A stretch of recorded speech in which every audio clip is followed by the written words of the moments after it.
Herkesi indiriyoruz abi. Ha, arkaya. Abiler arkaya doğru ilerleyelim. Tamam. Selamun aleyküm.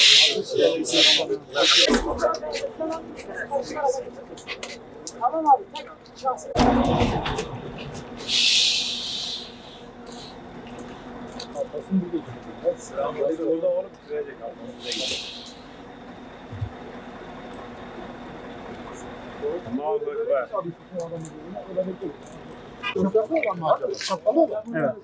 Evet. Allah gerçekten böyle bir şey. Ama ben sonra Adam benimle de yüz.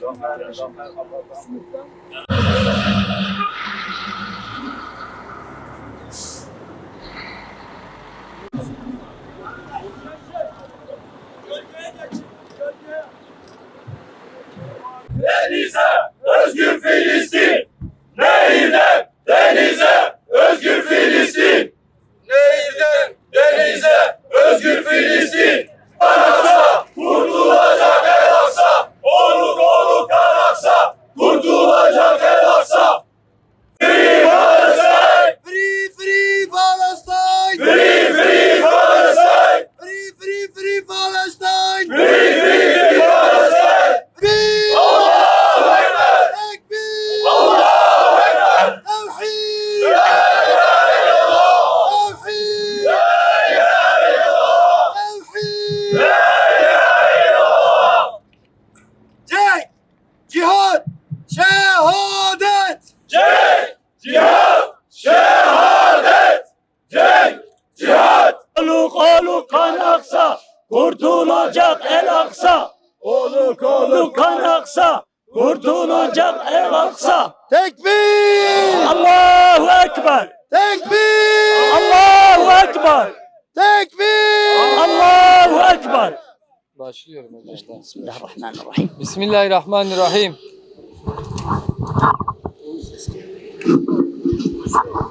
Kamuoyuna ve ümmete duyuru. Allah'a hamdolsun.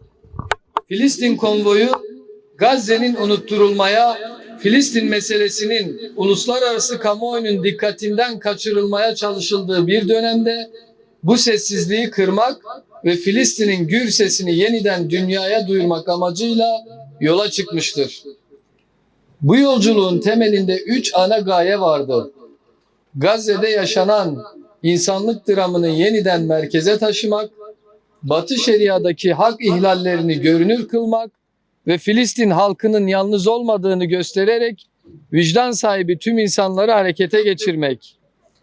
Bugün geldiğimiz noktada bu hedeflerin önemli ölçüde karşılık bulduğunu görüyoruz. Avrupa'da başlayan yolculuğumuz farklı ülkelerden katılımlarla Bosna Hersek'e, Srebrenica'ya ve ardından Türkiye'ye kadar uzandı. Edirne'den başlayarak İstanbul, Sakarya, Ankara, Konya, Adana, Gaziantep, Şanlıurfa, Diyarbakır ve Mardin başta olmak üzere pek çok şehrimizden geçerek binlerce kilometrelik bir hat kat ettik. Uğradığımız her durakta halkımızla buluştuk.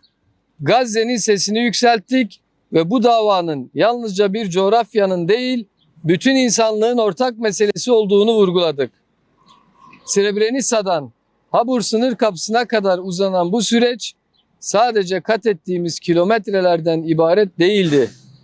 Vicdanların, iradelerin ve halkların ortak bir duruşta birleşmesiydi. Ancak Irak sınırına ulaştığımızda karşımıza yeni bir tablo çıktı. Habur üzerinden Irak'a geçip yola devam etme irademizi ortaya koymamıza rağmen İbrahim Halil sınır kapısında geçişimize izin verilmedi. Üstelik tarafımıza somut ve hukuki hiçbir gerekçe de sunulmadı. Süreç boyunca daima barışçıl ve hukuki ilkelere göre hareket ettik. Hiçbir ülkenin egemenliğini veya güvenliğini tehdit edecek bir tutum içinde olmadık. Taleplerimiz gayet açıktı. İnsani bir sorumlulukla yola devam etmek ve sivil bir dayanışma sergilemek. Şüphesiz her devletin kendi egemenlik ve güvenlik öncelikleri vardır. Ancak böylesine büyük bir insani kriz karşısında alınan kararların şeffafça açıklanması gerektiğine inanıyoruz. Sahadaki gelişmeler ve diplomatik tablo bölge ülkeleri üzerinde ciddi siyasi baskıların bulunduğunu göstermektedir. Kesinleşmemiş iddialarla kimseyi itham etmek istemeyiz. Fakat şunu net bir şekilde ifade ediyoruz.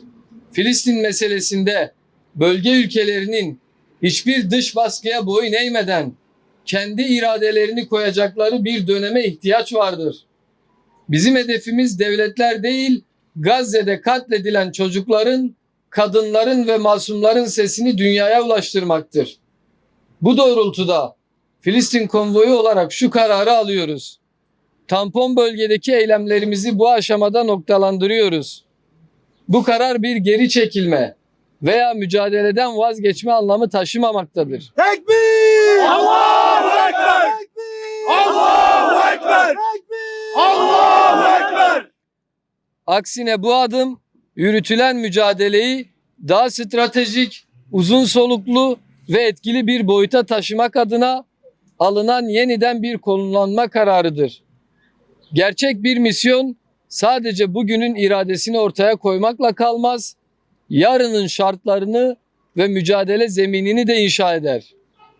Siyonizm yalnızca bir bölgeden ibaret değil, baskı ve çaresizlik duygusunu sınırların ötesine yaymaya çalışan bir sistemdir. Dolayısıyla mücadelemizin tek bir sınır kapısıyla ya da tek bir eylem alanıyla sınırlı kalmayacağını biliyoruz. Edindiğimiz tecrübelerin üzerine inşa edeceğimiz yeni dönem daha planlı, daha güçlü ve daha kapsamlı olacaktır. Bugün Gazze yeniden dünya gündeminin merkezindedir. Tüm unutturma çabalarına rağmen ateşkes tartışmaları ve Batı Şeria'daki işgale karşı uluslararası sorumluluklar yeniden konuşulmaktadır. Müslüman Uyuma! Kardeşine sahip çık! Müslüman uyuma, kardeşine sahip çık. Müslüman uyuma, kardeşine sahip çık.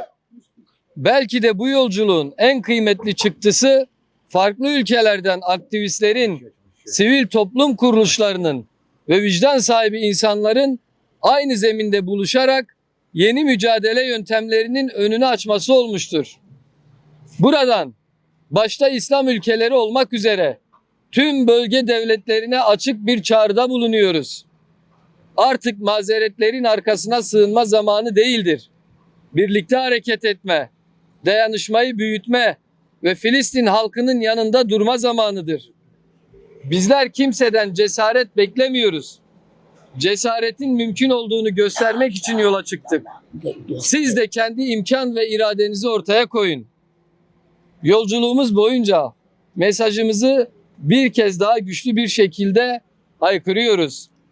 Gazze'nin sesi susturulamaz. Filistin gündemden düşürülemez. İnsani vicdan sınır kapılarında durdurulamaz. Gazze'ye selam! Direnişe devam! Gazze'ye selam, direnişe devam. Gazze'ye selam, direnişe devam.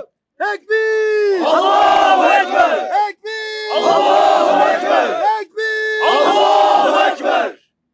Eylemlerimizi tamamlamış olsak da mücadelemizi bitirmiyoruz. Bu vesileyle yol boyunca bizlere destek veren tüm halklara, sivil toplum kuruluşlarına, gönüllülere ve aktivistlere teşekkür ediyoruz. Filistin konvoyu yeni bir safhaya geçiyor. Ümmete ve tüm insanlığa hayırlı olsun. Gazze, Batı Şeria ve adalet için mücadelemiz kararlılıkla sürecektir. Tekbir! Allahu Ekber! Allahu Ekber! Tekbir! Allahu Ekber!